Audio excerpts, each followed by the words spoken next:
guys, welcome back to my channel. Today I'm going to show you how you can create this very dramatic, intense, sexy makeup. I feel like it's perfect for a night out, for a date night, or just any special occasion, and you'll see how easy it is to create. So let's get started. I'm going to start off with the primer for the eyeshadows. Again, I'm going to be using the e.l.f. Cosmetics concealer, and I'm going to blend it out with the e.l.f. Cosmetics sponge. I like to use the concealer like 2 shades lighter than my skin tone, and just make sure that the tone is even on the eyelid and it's nice and blended all the way up to your brow bone.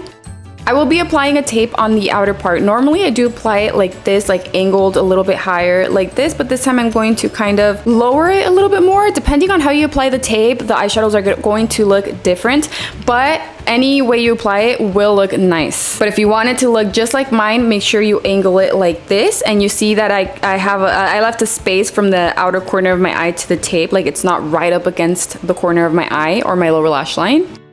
And today I'm going to be using this eyeshadow palette from e.l.f. Cosmetics. I'm going to grab this eyeshadow right here using a small brush from Rimmel, and I'm going to start by applying this on the inner part of my eyelid. I want most of the product just on the eyelid, and then I'm going to start blending it out towards the center. And you can see as I'm dragging it more and more towards the center, the eyeshadow doesn't look as dark anymore, which is what I want. So make sure that when you're blending it out, you don't have too much product on the brush.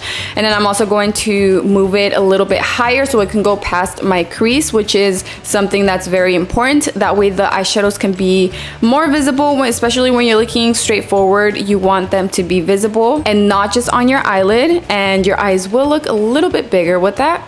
Then I'm going to do the same thing on the outer part of my eye. Again, just applying most of the product on the outer part of my eyelid, and then slowly start blending it towards the center. Try not to apply too much on the center, but make sure that it's nice and blended. And then also going higher than my crease. And then I'm not going to extend it towards the tail of the eyebrow. I want that area to be round, but I am going to make sure that it is also visible when I'm like looking up, and it's not just on my eyelid on that area. Since it is a dark eyeshadow, it might be tricky to blend out, especially since we're applying it on top of a creamy concealer. But what helps a lot is stretching your eyelid. Use a very light hand and keep blending out the edges. By doing that, you can see kind of exactly where you have to blend it out a little bit more, and the eyeshadows do blend out a lot easier. I also recommend for you to use a small brush, just because I feel like you have more control of where you apply and blend out the eyeshadows.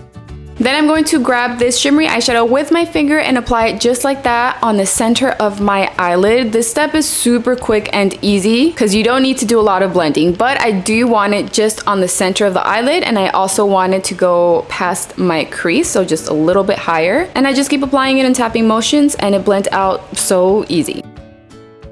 Now I'm going to grab the darkest eyeshadow they have in this palette, and I'm going to use the same brush to start the eyeliner. So I'm going to start right on the outer corner of my eye where it connects with the tape, and then I'm going to start dragging that towards the center of the eyelid, but I want that area to be thinner and not as thick as the outer part. So the closer I get to the center, the less pressure and the less product will be applying in that area right there. And then I am going to extend it towards the tail of the eyebrow, but I also want that to be a little bit thin. So it goes thin, thick, then thin. And I do want to extend it a lot. Well, not a lot, but I want it to be very, very thin. So to do that, I just keep doing it like this. And it kind of looks like I'm applying it literally on top of the tape, but I just want the very tip of the brush to touch the skin right there to extend it, but make it very, very thin and not as pigmented. So it's very important not to have too much product on the brush when you're extending it like this. And that's why I say it's very important and helps so much if you use tape for this style of eyeshadows.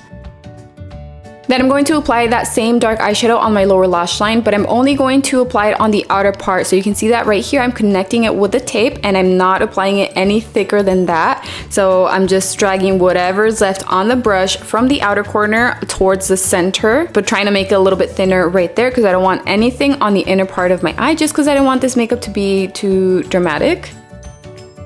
Then I'm going to apply this black eyeliner from Dundas Beauty on my waterline, and I feel like this makes a big difference because around the eyes look very intense and dramatic and just gives it that sexy look to the eyes, you know? Anyways, the last step is going to be the mascara. I'm going to be using the Maybelline Lash Stiletto Mascara. The only lipstick I recommend, like in my opinion, would be just a nude lipstick, just because the eyes are already dark and dramatic. I feel like it'll just look better with a nude lip, but that's just my opinion. So let me know in the comments below what you think of this look, what you give it on on a scale of 1 to 10. If you did like it, please share this video with your friends and your family. Don't forget to give it a like. And thank you all so much for your love and your support. I love you, and I will see you in my next video. Bye!